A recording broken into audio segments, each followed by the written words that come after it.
Je suis chez Nvidia, Nvidia qui expose un petit peu tout ce qu'il a présenté dans son show. Donc il y a pas mal de choses évidemment, à commencer par le grid. Donc on retrouve ici le serveur grid. Le serveur grid, donc c'est la solution qui est capable de calculer dans le cloud les données d'un jeu qui sont ensuite affichées sur un PC. Donc ici on a un PC qui est une coquille vide en fait, qui permet donc de jouer à un jeu qui n'est pas calculé dessus, qui est juste affiché dessus, et le jeu est calculé sur le serveur qui se trouve là-bas. Voilà, donc en fait on a un jeu dans les nuages, et c'est assez intéressant puisque le jeu qui tourne ici tourne également sur une tablette, ici une tablette Android. Et ici c'est sur, comme vous pouvez le voir, sur un Mac.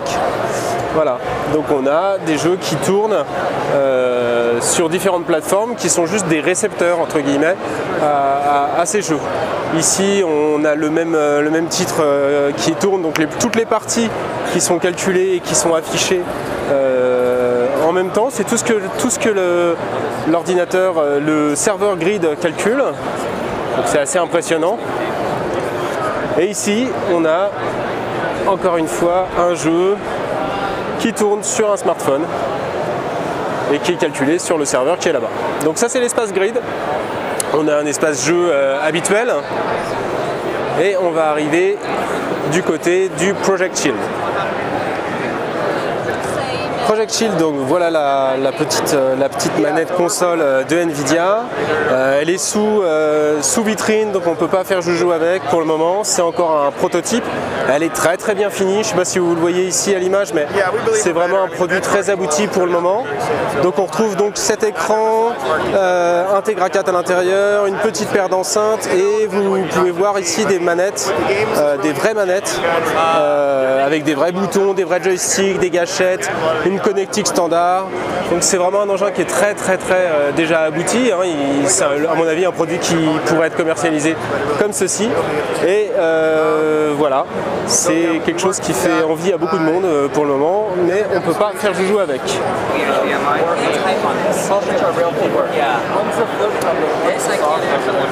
Et on poursuit avec la gamme Tegra. Donc on a les stars du moment comme la Nexus 7 qui sont exposées, mais aussi des prototypes. Donc ici on a un jeu Bloodsword qui est sur Tegra 4, donc c'est très fluide, très joli. Et également un petit peu plus loin un film 4K qui est en Ultra HD vidéo, donc qui est affiché sur un écran grâce au Tegra 4. Malheureusement pas grand chose à voir pour le Tegra 4 pour le moment, ça va arriver évidemment quand la puce sera réellement commercialisée.